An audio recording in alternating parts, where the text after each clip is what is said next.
পটল খেতে খেতে আমরা বোর হয়ে যাই, কিন্তু গরমকালে পটল তো খেতেই হবে, কিছু করার নেই।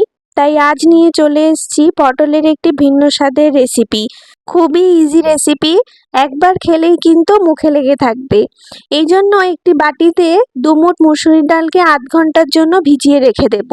আধ ঘন্টা ভিজালেই কিন্তু মুসুরির ডাল খুব ভালো নরম হয়ে যায়। দেখো, আধ ঘন্টায় কিন্তু আমার ডালটা ভালোভাবে ভিজে নরম হয়ে গেছে।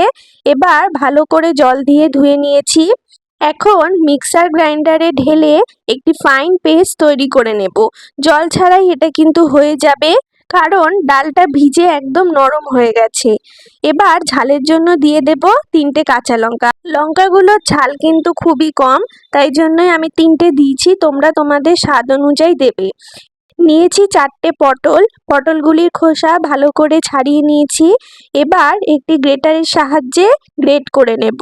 আমি এখানে 2 জনের কোয়ান্টিটিতে বানাচ্ছি, মাথা পিছু কিন্তু 2 থেকে 3টে পটল লাগে, তাই তোমরা কিন্তু সেইভাবে কাউন্ট করেই নেবে।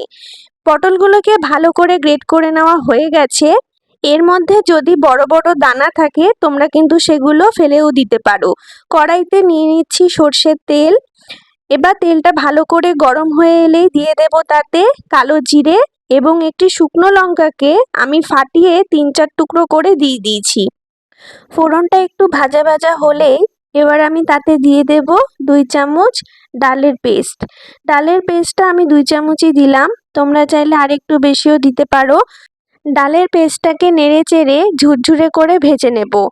মুসুরির ডালের পেস্টের বদলে কিন্তু ছোলার ডালের পেস্টও ব্যবহার করা যেতে পারে, সেম স্বাদই হয়।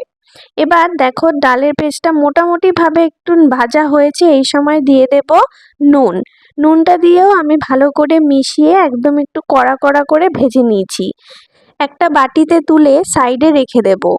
ডাল ভাজাটাকে নামিয়ে নিয়েই এবার কড়াইতে দিয়ে দেব সর্ষের তেল। তেলটাকে ভালো করে গরম করে নেব। আগেই যেহেতু ডালের মধ্যে ফোড়ন দিয়ে দিয়েছি, তাই আমি এখন আর কিছু ফোড়ন দিচ্ছি না। এরপর দিয়ে দেব গ্রেট করে রাখা পটল। পটলটাকেও ভালো করে একটু নাড়াচাড়া করে ভাজা ভাজা করে নেব। পটল ঢাকার দরকার হয় না, কারণ পটল এমনিতেই খুব তাড়াতাড়ি সেদ্ধ হয়ে যায়, তাই আমি আর ঢাকছি না। দিয়ে দিচ্ছি সামান্য নুন ও একটু হলুদ গুঁড়ো। তারপরে আবার একটু ভালো করে ভেজে নিয়েই দিয়ে দেব আগের থেকে ভেজে রাখা ডাল বাটাটা। ডাল বাটাটা দিয়েই ভালো করে মিশিয়ে আরেকটু ভেজে নিচ্ছি। একটু ভাজা ভাজা হয়ে গেলেই এর বাড়িতে দিয়ে দেব স্বাদ মতো একটু চিনি। চিনিটা একটু গলে গেলেই তাতে এবার দিয়ে দেব ধনেপাতা কুচি। ব্যাস, আমার কিন্তু পটলের ভুনা তৈরি। এবার একটা বাটিতে ঢেলে নেব। এবার গরম গরম ভাতের সাথে পরিবেশন করো পটলের ভুনা। একঢালা পটলের রেসিপি খেয়ে খেয়ে বোর হয়ে গেলে পটলের এই নতুন রেসিপিটা ট্রাই করো, অবশ্যই খুব ভালো লাগবে। এরকম নিত্য নতুন রেসিপি পাওয়ার জন্য আমার চ্যানেলটাকে সাবস্ক্রাইব করে নেওয়ার অনুরোধ রইল। আজকের মতন তবে টাটা, বাই বাই।